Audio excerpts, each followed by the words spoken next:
Okay. So, hello. So, how do you think your lesson went? I think it went pretty well for the most part. Like the kids seemed engaged with the activities. They seemed to understand like what was going on in terms of like everything that they were that they needed to do, what was expected of them, and everything.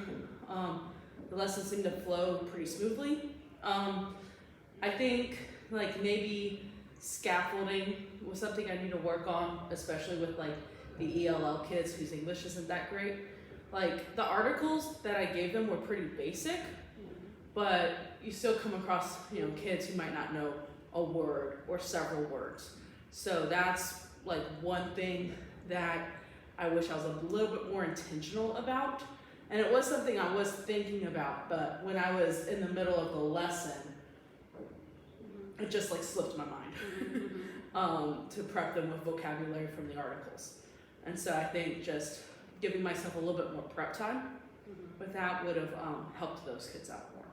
And do you have any kids that are kind of, you talked about the lower kids, but do you have any higher kids that maybe would have made sense? I think in your debrief you thought, maybe I should have chosen like different articles depending on the groups. But here, that group activity, you had like random kids being grouped together, right? Yeah, the second one, yeah. Yeah, the second one, yeah. So for like in the future, you would think of maybe like you said about differentiation, you would think, okay, maybe I should group them strategically and say, okay, the high can get this article because you mentioned the reading was kind of basic, but you did have your ELLs kind of struggling. Yeah. Okay. Yeah, because actually the vocabulary, I thought, like there's a couple words, particularly in one article that I was like, oh, these are actually some kind of tough words, like ecosystem and things like that. So like maybe an article like that could be reserved for like the higher flyers than kids who are, who struggle with reading. So in general, you felt like what you wanted to accomplish got accomplished in the lesson. Yeah, I think so. Yeah, I think like the information was brought forth and the kids comprehended it. The following day we did like a reteaching kind of exercise where we had a do now and they read like a paragraph and they had to tell, like write down what the main idea was. And they did very well with it, like actually like better than what I was expecting. So it showed that they retained what they had learned like the day before. So yeah. Okay. And in these is this something that you do like in every lesson, kind of the group activities, or is that just sometimes you do these group activities? I try to do as many group activities as possible since studies have shown that kids learn better that way, and it's also not so boring for everybody, me included. So I try to fit as many group activities in as possible, but like with our basis curriculum, like I feel like the curriculum limits us sometimes with how much we have to do.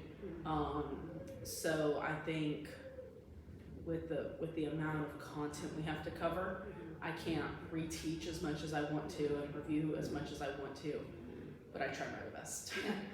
I thought you were very strong in your classroom management. You just started counting 5, 4. Sometimes you even did that was all you needed. You never went all the way down. So your classroom management was like, and the kids would quiet down. When you thought the volume was going too high, it's like your classroom management, like I could see it from the video. Okay, thanks. Yeah. And like the video doesn't go like all the way to the end. Is there kind of like an exit ticket? So because the video went to like the lesson, went to the very end. Like it was 8:50, and it's like, okay, we gotta go, guys. So I wasn't able to do like my exit procedure quite with like the structure that I normally do it. So I'm hoping in like a future video I can include that. I also just wanted to include so much other stuff, and I had to edit that part out. Too. So I wasn't sure. It's like, is there some kind of like exit procedure? So for the entrance, do you have also like a procedure? So especially with that class, they're my first period class. I'm able to take a little bit more time to get them prepped and get them into like this classroom mindset in the hallway. So what I usually do is they're in 2 lines and they have to show me that they're ready for class.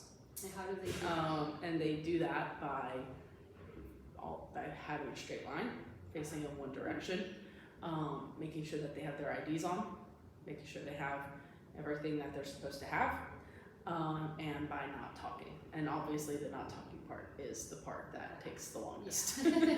Yes, I Yes. understand.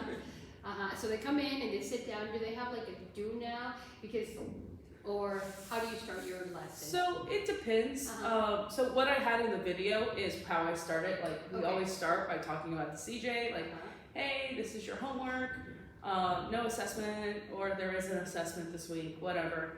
And we didn't have a do now that day.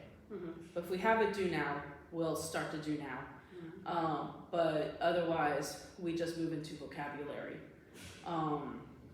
Because the book we're reading, it was written in 1900, so there's a lot of old words, so we gotta talk about the words. Yeah, and in that class in particular, the one that we observed in the video, do you have like a huge distribution of English abilities in that class, or? I wouldn't say it's a huge distribution. I would say it's one of my stronger classes. And so I think because there's so many strong kids in that class, the kids who have like weaker abilities are brought up because of that.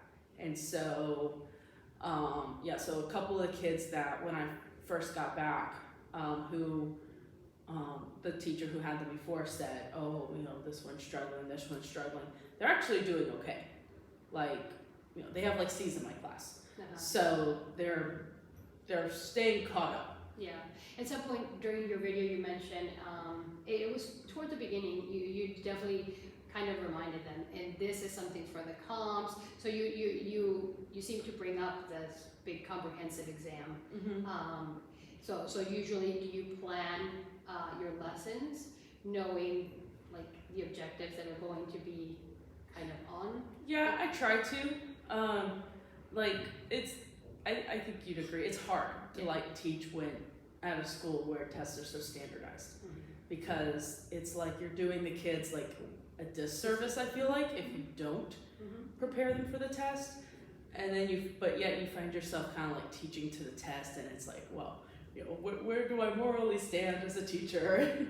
All that as well. I think it's really important to give kids a why as to why we're learning what we're learning. Because if you don't give them a reason for learning something, I don't think they're gonna buy into it. They're not gonna care as much.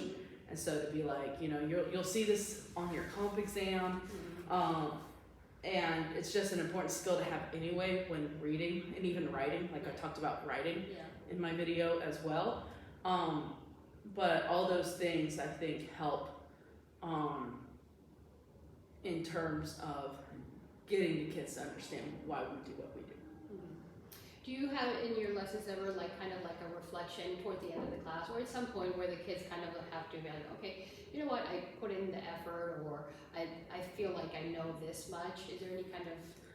I should do that probably more often than what I already do. It's not, I teach slow also. Like I'll plan stuff and it takes a lot longer than what I think it will. Like I'm better now with experience, but I teach slow.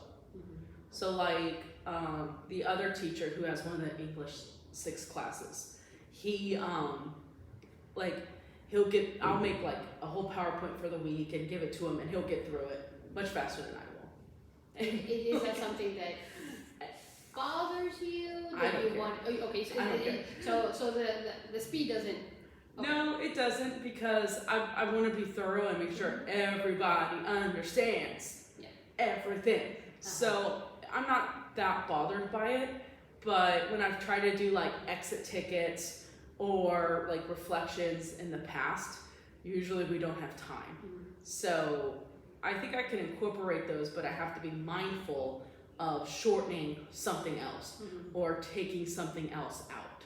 Like, I have like in some of my classes, so I'll sometimes, and I don't do it every time, but I'll have just a little visual, like I'll have like a line, again, being in math, Yeah. and kids just have to tell me where they think they are, just with a post-it note, as they're walking out, they just tell me, you know what, I understand about 100%, I understand 60%, and they just have to put their name, and just put it anywhere on the chart where they think they understood that lesson. So it's kind of quick. On their way out, they just have to stick it on, I have it up on the whiteboard, and they just come and tell me. And that just gives me an idea, okay, this kid only understood like 60%. So, right. and they can be sometimes quick, but yeah, you can't do it every time. Yeah. Yeah. So overall, you felt like it was a good lesson. Yeah. Anything that you feel like, you know what, if I had to, watching the video, I would change this? Nothing major. Like watching yourself on video, it's kind of like, oh my god, I do that. Yeah. Like, you know, like I scratch my nose so much. Why do I do that? But I feel like the major things I think overall went pretty well. So yeah. If I compare like your lesson plan that we talked about last week, and it definitely seemed like you had your activities and you were meeting what your lesson plan was set out to accomplish. right. I thought overall it was a very good lesson, and I was very impressed with your classroom management. It's like you really never had to go down to one. It's like you started with 5, 4. Well, there's plenty of times I have to go down to 1. Just not that day. You know, you came down to 3, and it's like, oh, then it was nice and quiet, or quiet to your standard that you could live with. So yeah, no, it was good. Thank you.